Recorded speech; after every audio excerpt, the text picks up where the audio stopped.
este Estado que cada vez se hace más pequeño, pero que le entrega a estas organizaciones el cumplimiento de ciertas funciones que por distintas razones se las delega. Por ejemplo, cuando decimos que los ministerios de obras públicas o de infraestructura en general se han achicado, ¿cierto? ¿Por qué se han achicado? Porque finalmente dejan de construir la carretera y se la entregan a los privados que la construyen, ¿cierto?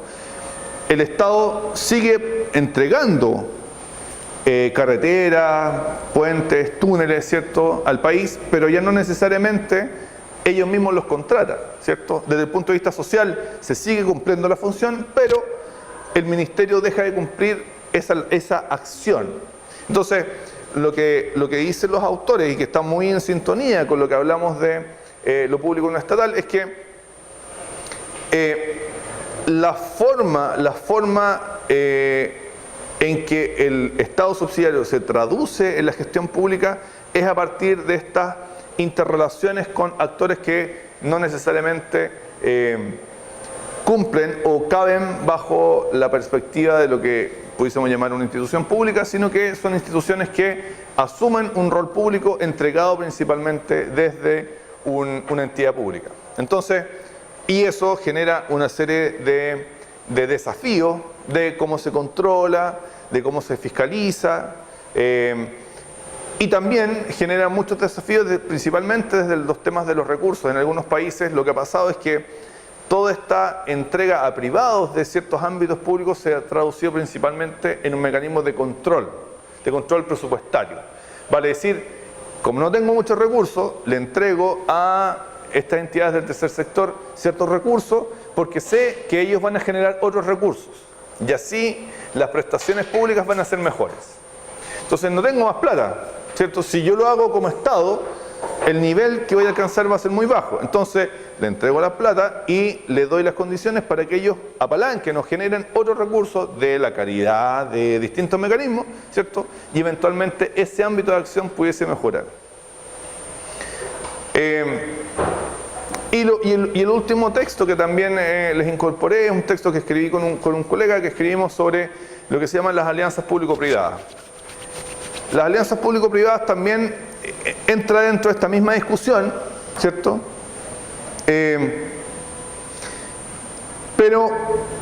Pero el concepto de alianza público-privada va desde cosas súper concretas como la contractualización o externalización de servicios a lo que se llama la coproducción.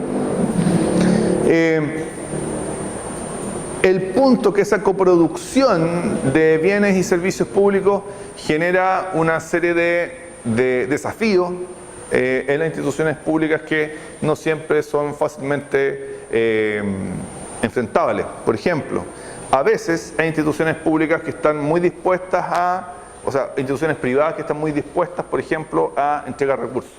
Por ejemplo, para algún programa social, un programa de algún tipo, ¿cierto? Pero estos mismos actores privados, al entregar esos recursos, definen normas hacia el actor público.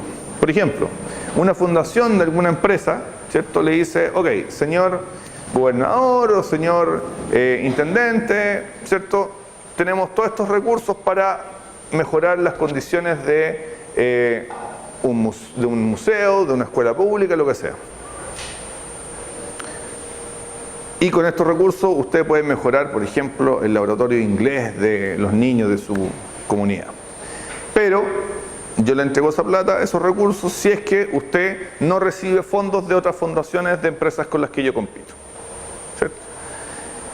Desde el punto de vista de la autoridad pública, ¿cierto?, el aceptar esos recursos, ¿cierto?, le va a generar una presencia, va a poder mejorar efectivamente las condiciones, pero por otro lado se le va a imponer una regla de parte de una entidad privada, ¿cierto?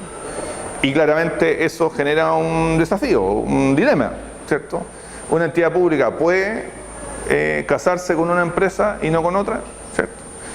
Por otro lado, el niño que va a tener o la niña que va a tener ese mejor laboratorio de computación o laboratorio de idiomas, le da lo mismo si la empresa es A, B, C o D. Lo importante es que esa persona va a tener mejores condiciones.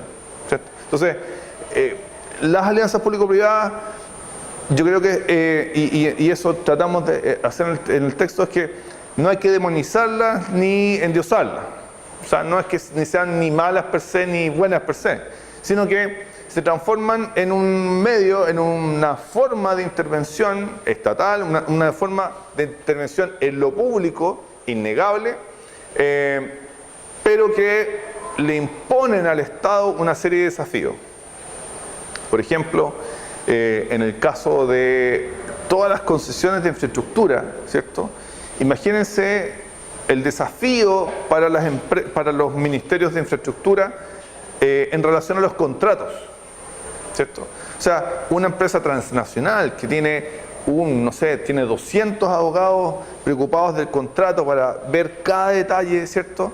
En cambio, nuestros ministerios tienden a tener menos abogados, menos capacidad técnica, ¿cierto? Y a veces en ese tipo de intercambio, ¿cierto?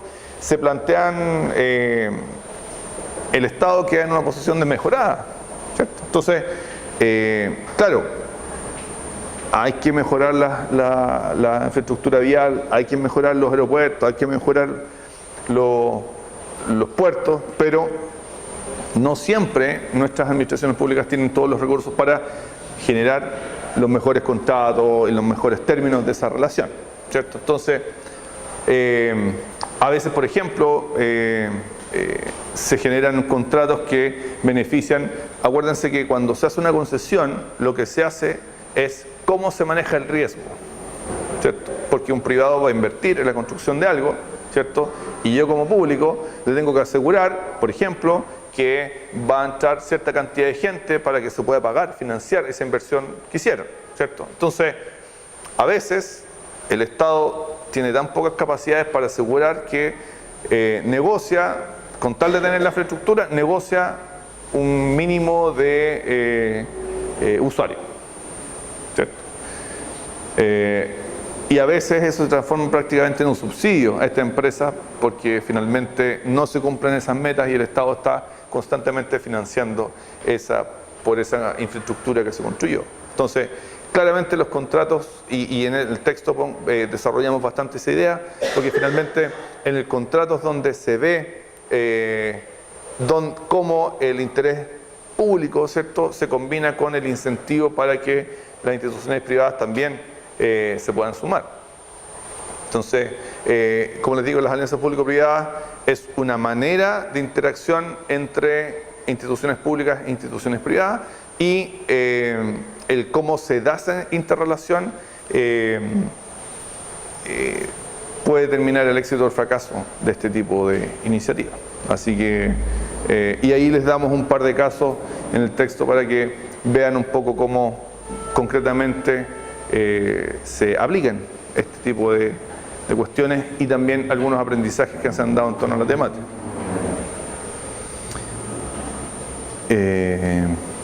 Eso. ¿Alguna duda, pregunta? Falta 1 hora y media para el partido. ¿Dudas, preguntas, comentarios? Mañana nos vemos a las 13 horas. ¿Aquí o dónde? Ya.